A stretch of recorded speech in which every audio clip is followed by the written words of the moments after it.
ভাই এই প্রথমবার আমি সানফ্লাওয়ার বানাবো। ক্লে জুয়েলারির লাইভ ভিডিওতে যারা যারা ছিলে তারা তো জানো আমি কি কাণ্ড করেছিলাম। এদিকে ক্লে শুকিয়ে যাচ্ছে, সেদিকে গ্লু পড়ে যাচ্ছে হাতে পায়ে, মানে বিচ্ছিরি ব্যাপার। যাই হোক, এই জন্য না আমি ভিডিও শুট করি না জুয়েলারিগুলো বানানোর সময়, খুবই প্রবলেম হয়। তারপরে আমি আবার এটা বানিয়েছি, আর এটা আমার মনের মতো হয়েছে বলতে পারো।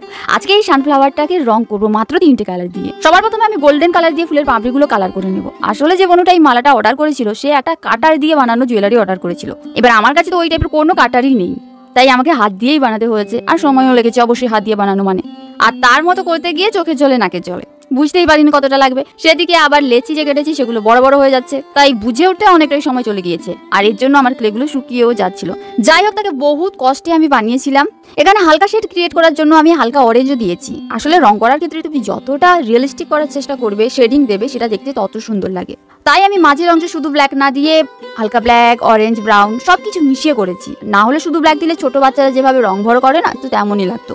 ওই বোনটা বলেছিল টার্সেলটা যেন একটু মোটা হয়, তাই মোটার জন্য আমার সমস্যা হয়েছে এই কড়িগুলো পরাতে, মানে নাজেহাল অবস্থা বলতে পারো। আসলে মালাগুলো বানানোর জন্য যে জাম্প রিং ব্যবহার করা হয় সেই জিনিসগুলোই না জাং ধরে যায়, আর ওই জন্যই আমি সুতো দিয়ে বেঁধেছি। আরও একটা সারপ্রাইজ আছে এই মালাটা নিয়ে। আর এটার ফুল লুকের ভিডিও নিতে যখন আমি আসি, দেখি আমাদের লালু বাবু হাজির, যেই এসেছি বাইরে। সারপ্রাইজটা হচ্ছে হলো এই দেখো, এর উল্টো সাইডটাকেও আমি এই রকম ভাবে একটা ক্রিয়েট করে দিয়েছি। মানে এটাও একটা জুয়েলারির মতো হয়ে গিয়েছে, এটাকেও চাইলে সে পরতে পারবে। যখন সামনের ধার পরে পরে বোর হয়ে যাবে, কিংবা মনে হবে যখন যে উল্টো ধারেটাও পরবো, তো চাইলে অবশ্যই পরতে পারে। আর এই প্রথমবার যেহেতু আমি সানফ্লাওয়ার বানিয়েছি, আমার নিজেরই তস হচ্ছে না, আমি তাই নিজে পড়ার জন্য উৎসুক যাকে বলতে পারো। আর তার একটা আমি শুটও করে রেখেছিলাম।